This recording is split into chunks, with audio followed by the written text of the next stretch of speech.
नमस्कार दोस्तों, मैं डॉक्टर प्रीति भारद्वाज। मैं आप सभी का मेरे फिजियो चैनल पर स्वागत करती हूँ। आज हम बात करेंगे बैक डिसऑर्डर के बारे में, यानी कि अगर आपके बैक में कोई परेशानी है, किस तरह के डिसऑर्डर आपको देखने को मिल सकते हैं, आज आपको उनके बारे में बताया जाएगा। तो वीडियो को लास्ट तक जरूर देखें, जिससे कि आप समझ पाए कि आपको किस तरह का डिसऑर्डर आपको परेशान कर रहा है।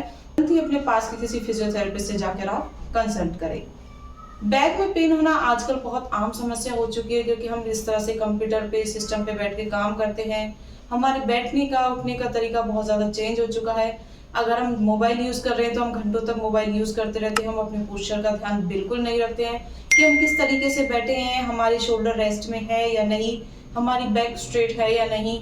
आप इस तरह से नेक को बेंड करके बैक को इस तरह से निकाल के, एक हम्प निकाल के आप कंप्यूटर पर काम करते हैं। धीरे धीरे ये क्या होता है, आपकी बैक की जो पोजीशन उसको चेंज करता रहता है, आपको पता नहीं चलता है। और जब बहुत ज़्यादा आपको डिसऑर्डर होना शुरू हो जाता है, बहुत ज़्यादा पेन आ जाता है, तब आप देखते हैं कि फिर ये क्या हुआ है, ये पेन हमें किस वजह से आ रहा है, कि हमारी बैक में किस तरह की परेशानी शुरू हो गई है।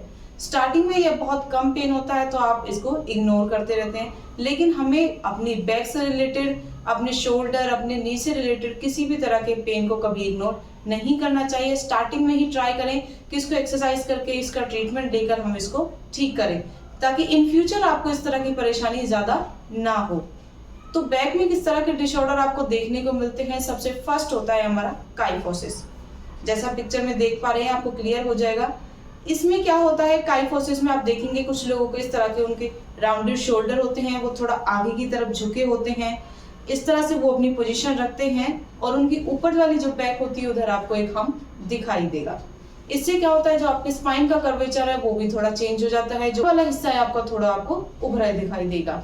तो काइफोसिस में क्या होता है, इसके रीजन होते हैं कि आप सिस्टम पे इस तरह से काम कर रहे हैं, प्रॉपर आप चेयर भी यूज नहीं कर रहे हैं, ना ही आप नेक की पोजीशन देख रहे हैं, ना ही आपके शोल्डर और आर्म रेस्ट में है।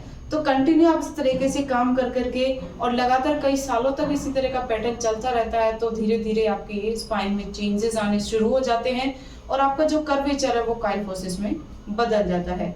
तो काइफोसिस को आप किस तरह से पहचान सकते हैं, आप देखेंगे कि इस तरह के पेशेंट में आपको शोल्डर आपको आगे की तरफ मिलेंगे, तो जो आपका ईयर होता है उससे अगर आप स्ट्रेट लाइन करें तो आपके शोल्डर टिप तक आनी चाहिए, यानी कि फिर आपका कर्वेचर ठीक है।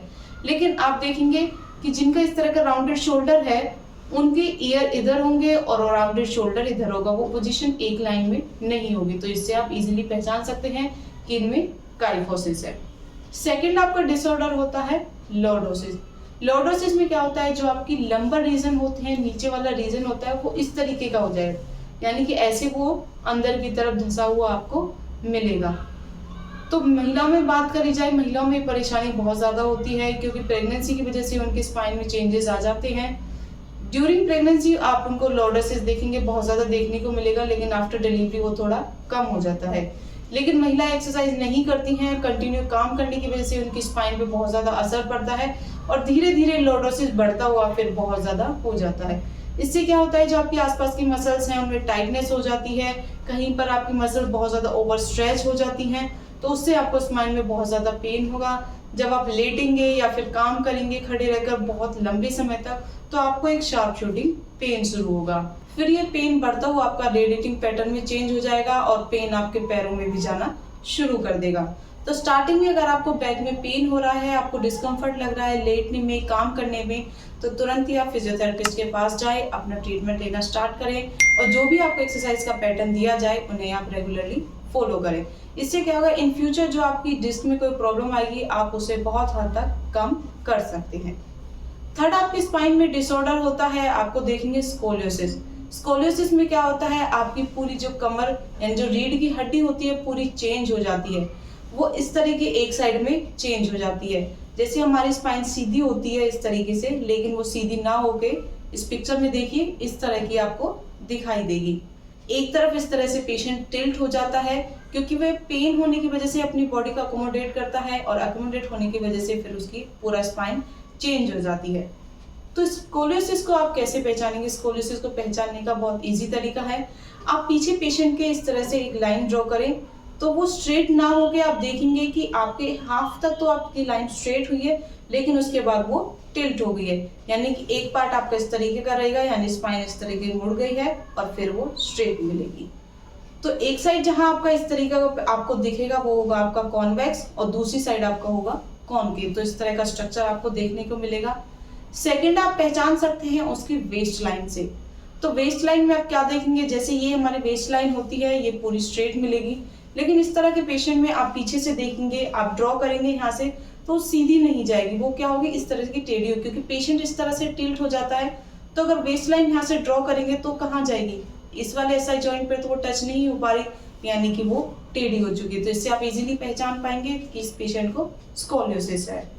थर्ड आप उसमें देखेंगे कि उसकी जो टोज की डायरेक्शन होती है वो भी चेंज हो जाती है स्कोलियोसिस होने की वजह से। जो हम प्रॉपर खड़े होते हैं तो हमारे पैर पूरा सीधे होते हैं, पंजे इस तरीके के होते हैं, लेकिन स्कोलियोसिस वाले पेशेंट का आप देखेंगे इस तरीके का टोज आपको दिखाई देगा, यानी कि वो बाहर की तरफ टिल्ट होता हुआ आपको मिलेगा। और इसके साथ साथ आप देखेंगे उसके शोल्डर का लेवल है वो भी आपको स्ट्रेट नहीं मिलेगा, इस तरह से आपको टिल्ट मिलेगा। तो पीछे से अगर आप शोल्डर एक टिप से लाइन ड्रॉ करेंगे दूसरे तक तो वो सीधी नहीं जाएगी, वो इस तरीके से डाउनवर्ड डायरेक्शन में जाएगी। तो ये बहुत इजी सी तरीके हैं जिन्हें आप देखकर पहचान सकते हैं कि इस पेशेंट को क्या है स्कोलियोसिस। ये 3 तरीके हैं जो हम स्पाइन डिसऑर्डर को पहचान सकते हैं, आपका काइफोसिस, आपका लॉर्डोसिस और आपका स्कोलियोसिस। तो इनको पहचान के अगर आपको इनमें से तीनों में से कोई भी परेशानी है तो डॉक्टर से कंसल्ट करके फिर आप अपनी एक्सरसाइज को फॉलो करें। वीडियो में आपको समझाया गया है कि स्पाइन के क्या क्या डिसऑर्डर हो सकते हैं। नेक्स्ट वीडियो में आपको इन डिसऑर्डर के लिए आप क्या एक्सरसाइज करके किस तरीके से घर बैठे ही आप इसको ठीक कर सकते हैं, उसके लिए आपको एक्सरसाइज का पैटर्न दिया जाएगा। बहुत सिंपल सी आपको एक्सरसाइज बताई जाएंगी जिन्हें फॉलो करके आप घर बैठे ही स्कोलियोसिस को काफी हद तक ठीक कर पाएंगे। तो इस तरह की इंफॉर्मेशन और यूजफुल वीडियो देखने के लिए चैनल को लाइक करें एंड सब्सक्राइब करें एंड ज्यादा से ज्यादा अपने ग्रुप में शेयर करें। And thank you for watching this video.